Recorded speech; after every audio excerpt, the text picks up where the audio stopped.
우리 사무엘서 말씀 계속 읽고 있는데요. 사무엘하 12장 말씀, 그 중에서도 13절에서 14절 말씀으로 펠릭스 쿨파 복된 죄라는 제목으로 함께 말씀을 나누도록 하겠습니다.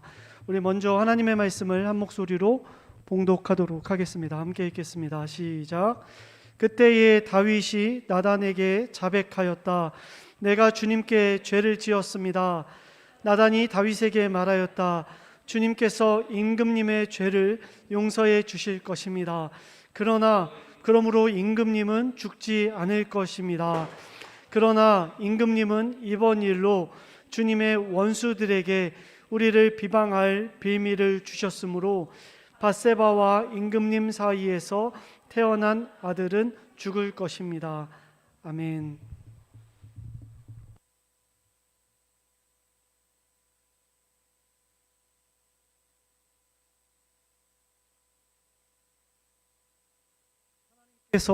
하나님께서 다윗을 사랑하셨어요.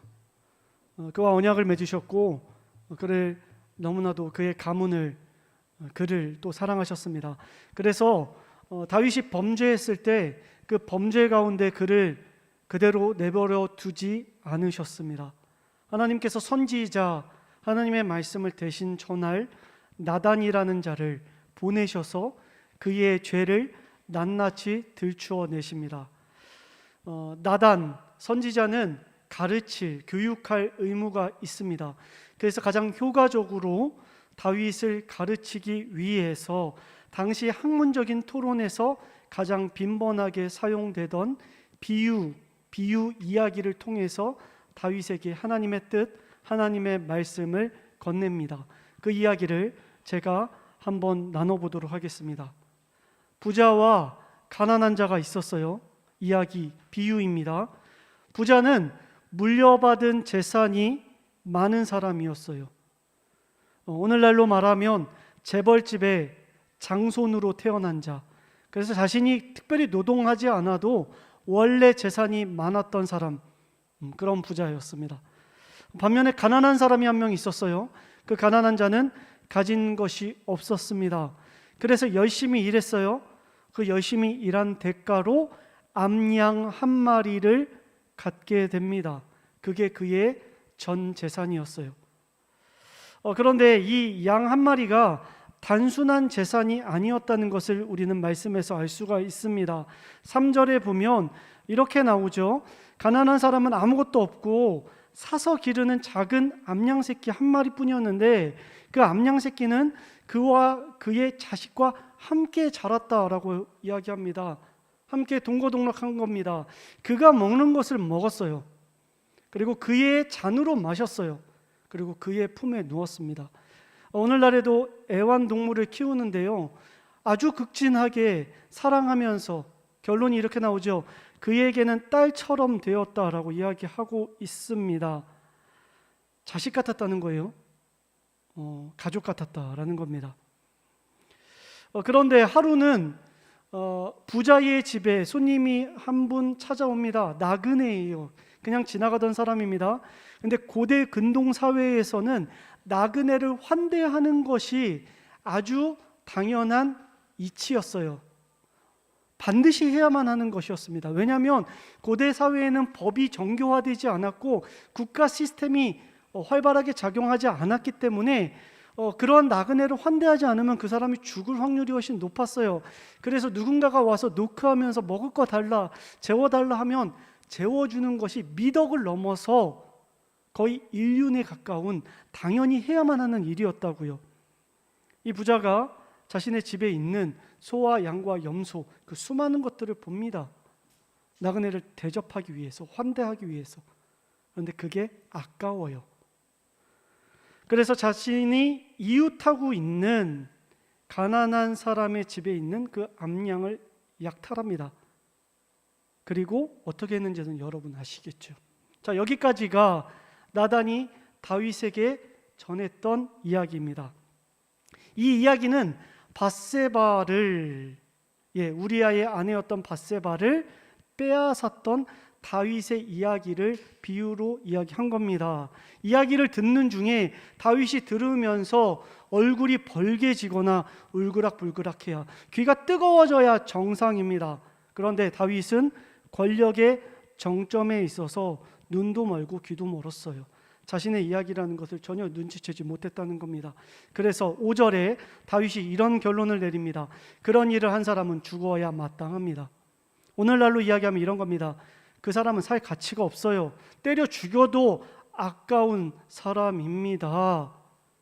감정적으로 격해진 거예요. 이야기일 뿐인데 흥분한 거예요. 그 사람의 잘못을 그러면서 6절에 객관적으로 이렇게 짚습니다. 또 그가 그런 일을 하면서도 불쌍히 여기는 마음이 전혀 없으니.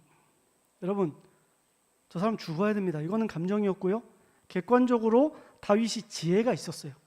진리를 알았어요. 그래서 이게 단순한 절도 사건이 아니라 그에게 불쌍히 여기는 마음이 없었다. 즉 양심 없는 사람이었다. 인간의 탈을 쓴 동물 같은 존재다 라고 이야기하는 거예요. 인륜사 있어서는 안 되는 일이다. 양심이 도둑맞은 자다. 저 사람은 불쌍히 여기는 마음이 없다. 어떻게 하나밖에 없는 가족을 약탈하느냐. 그 사람 양심도 없는 사람이다. 이렇게 선언한 것이죠. 여러분, 이 표현 누가복음 10장에도 동일하게 나옵니다. 예수님께서 비유로 율법학자들한테 이야기하죠. 우리가 흔히 선한 사마리아인의 비유, 이야기라고 알고 있는 이야기입니다. 여러분, 유대인과 사마리아인이 나와요. 유대인과 사마리아인의 관계는 아주 적절한 관계, 오늘날 우리로 말한다면 한국 사람과 일본 사람의 관계라고 보시면 돼요. 더 정확히 이야기하면 한국 사람이 일본 사람을 대하는 감정. 여러분, 이제 월드컵이 다음 주 목요일에 시작됩니다. 일본이 속한 조가 코스타리카, 독일, 스페인이 있어요. 여러분, 코스타리카랑 일본이랑 경기하면 어디 응원하실 겁니까? 코스타리카랑 무슨 관계가 있는 것도 아닌데, 그렇죠? 우리가 괜히 그렇게 응원하게 되는, 지금까지도 그런 감정.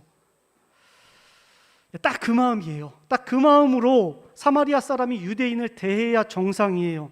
그런데 강도 만난 유대인을 사마리아인이 돈 쓰고 시간 쓰고 자신의 에너지를 다 쏟아 부어서 그를 돕습니다.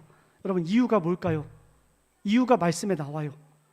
어떤 사마리아 사람은 여행하는 중에 거기에 이르러 그를 보고 뭐라고 얘기해요? 불쌍히 여겨서.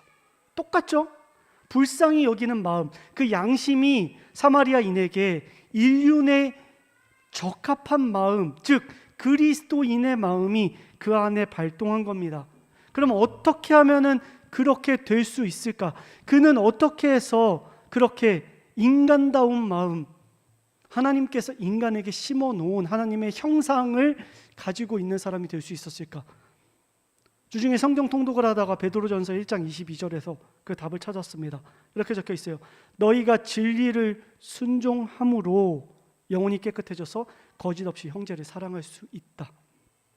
여러분, 이겁니다. 진리를 순종하면 어떻게 된대요? 영혼이 깨끗해져서 내가 그리스도인이니까 교회에서 그렇게 하라고 하니까 그렇게 보여야지 내가 현대 시민의 바른 모습을 보이는 거니까가 아니라 내 안에서 우러나오는 자발적인 거짓 없이 진실한 마음으로 형제를 사랑할 수 있다. 샘솟는다. 언제? 진리를 순종할 때. 마치 도미노처럼 탁탁 넘어가는 거예요. 진리를 순종하면 우리의 영혼이 깨끗해지고 우리의 영혼이 깨끗해지면 형제를, 자매를, 내 이웃을, 그들이 울고 있을 때 함께 울고 사돈이 논을 사도 배가 아프지 않고 저 사람이 승진하고 저 사람이 잘 돼도 함께 기뻐해 줄 수 있고 교회 내에 아파하는 자들을 위해서 함께 기도해 줄 수 있는 것. 언제? 진리를 순종할 때, 내 안에 진리를 향한 눈이 열릴 때. 여러분, 진리, 이 진리라는 단어, 다윗도 진리를 알았어요. 그래서 마음이 격해진 거 아니겠습니까? 저 부자 죽일 놈이다 라고 이야기했잖아요. 진리를 알았어요. 지혜로웠어요. 근데 문제는 뭐냐면 진리를 알기만 하고 거기에 순종하지 못했다. 왜요? 그가 권력의 정점에 있었기 때문에. 여러분, 권력이 나쁜 것입니까? 아니요. 저는 여러분들이 권력이 있었으면 좋겠어요. 사회에서, 세상 속에서. 그리고 우리 아이들이 권력 가진 아이들로 자랐으면 좋겠습니다. 근데 다윗의 실수는 뭐냐면 자신이 그 권력의 정점에 있다고 잘못 생각한 거. 권력의 정점, 그곳에 하나님이 계셔야 되는데, 그것이 진리인데 그것을 내가 부여받았다는 생각하지 못하고 내가 가진 것이다, 원래 나에게 있는 것이다 라고 잘못 생각했기 때문에, 여러분, 이것이 겸손하지 못한 자, 순종하지 못한 자의 모습, 즉 교만한 자의 모습. 다윗이 그러했다. 하나님을 보지 못했다. 여러분, 그것의 증거는 12장 9절과 10절에서도 하나님이 다윗을 질책하는 말씀 가운데 드러납니다. 너는 어찌하여 나 주의 말을 가볍게 여기느냐? 너는 이렇게 나를 왜 무시하느냐? 여러분, 하나님을 보지 못할 때, 즉 예수님께서 누가복음 10장에 율법학자들한테 이야기하는 것처럼 하나님을 사랑하지 못할 때 이웃을 사랑하는 거 불가능하다. 사랑할 수 없다. 왜요? 내 마음에 진실한 사랑의 마음이 솟아나지 못하기 때문에 율법이 완성되지 못한다. 예, 그것이죠. 그런데요, 다윗이 훌륭한 점이 있습니다. 무엇이냐면 잘못을 바로 돌이킬 줄 아는 사람이었다.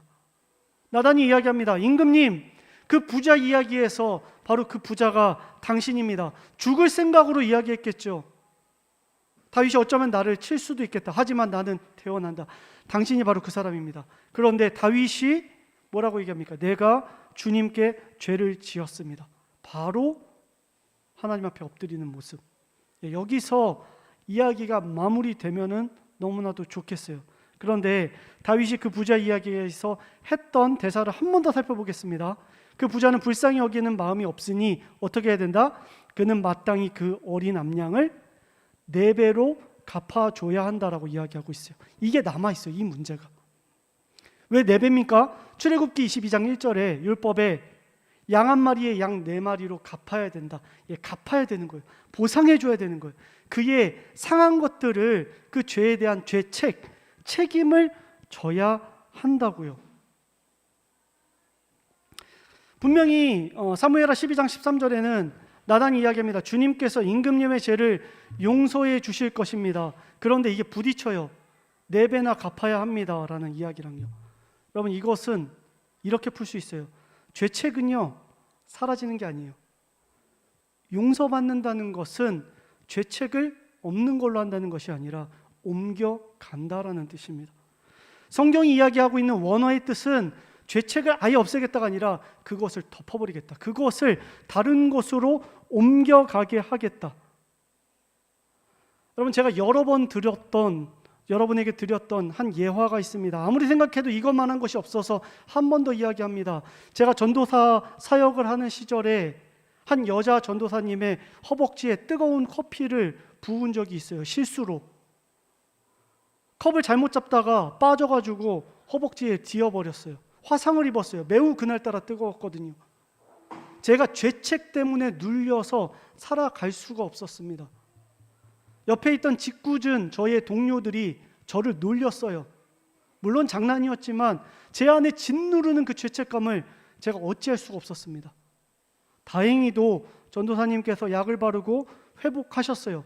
그럼에도 불구하고 옆에 있던 동료들이 커피 탈 때만 되면 저 조심하라고 이야기할 때마다 제 마음이 웃으면서도 죄책에 눌려서 도저히 헤어나올 수가 없더라고요. 커피 근처에도 오지 말라고 웃으면서 장난치는데, 장난인 줄 알면서도. 그때 그 여자 전도사님이 지혜롭게 이렇게 말씀하십니다. 전 목사님, 아무래도 안 되겠어요. 전 전도사님, 오늘 저녁에 모두에게 피자를 쏘세요. 제가 피자 가게인들 못 쏘겠습니까? 피자를 쐈습니다. 그런데 모든 사람 앞에서 그 여자 전도사님이 이야기했습니다. 이제 이 피자를 산 것으로 인해서 죄책을 제가 완전히 용서합니다. 모든 것이 이것으로 인해서 사하여졌습니다. 전 전도사님이 이것을 지불했으니 이제 끝입니다. 누구도 전 전도사님을 놀리지 마십시오. 그 피자로 인해서 제가 자유하게 됐어요. 여러분, 이게 율법이에요. 죄책이 옮겨지는 거. 신약 성경 누가복음 19장에도 여러분 삭개오 이야기 나오죠. 삭개오가 어떤 사람이었습니까? 세리였어요. 세리는 남의 돈을 훔치고 빼앗는 강탈하는 공무원이에요. 그런데 그가 예수님 앞에 용납을 받습니다. 그때 삭개오가 다음과 같이 이야기하죠. 내가 강제로 빼앗은 것 4배나 갚겠습니다. 내가 죄책을 갚겠습니다. 그때 예수님이 뭐라고 말씀하세요? 갚겠다고 했을 때 오늘 구원이 이 집에 이르렀다라고 이야기합니다. 오늘 말씀에 다윗이 하나님께 용서를 받습니다. 그런데 말씀하세요. 너의 아들이 죽을 것이다. 죄의 결과가 옮겨가는 겁니다. 요한일서 1장 9절에 이렇게 이야기하죠. 우리가 우리 죄를 자백하면 우리가 죄책을 옮겨가요. 우리 아들이 죽을 것이다. 원래 그렇게 돼야 돼요. 스토리가, 시나리오가. 사랑하는 아들이 나의 죄 때문에 죽어야 하는 상황이에요. 그런데 하나님께서 내 아들이 아니라 자신의 아들을 내어주신 거예요. 죄책으로 인해서. 죄가 옮겨가게 한 거예요. 자신의 아들을 내어주시사 하나님의 아들 예수 그리스도를 통해서 그 죄책을 사하여 주셨다. 이게 성경의 구약과 신약이 이야기하고 있는 죄가 옮겨가고 사하여지는 원리라고요. 여러분, 이것을 8절에서는 진리라고 이야기하고 있어요. 이것이 진리예요. 아까 베드로전서 1장에서 진리에 순종할 때 우리가 순수한 마음으로 형제를 사랑할 수 있다고 했죠. 여러분, 예수 그리스도께서 우리를 위해서 죽으셨다는 이 진리가 우리의 죄 가운데에 고백되어질 때에 그때 우리가 비로소 하나님의 사랑으로 형제를 사랑할 수 있다. 여러분, 카톨릭 서적을 보면요, 펠릭스 쿨파라는 표현이 종종 등장을 합니다. 제가 지난주에 읽었던 책에도 이 표현이 나왔어요. 복된 죄라는 표현이에요. 여러분, 말이 안 되죠. 이게 서로 등식이 성립되지가 않아요. 어떻게 죄가 복될 수가 있습니까? 죄는 죄고 죄는 저주잖아요. 라틴어로 펠릭스 쿨파, 복된 죄.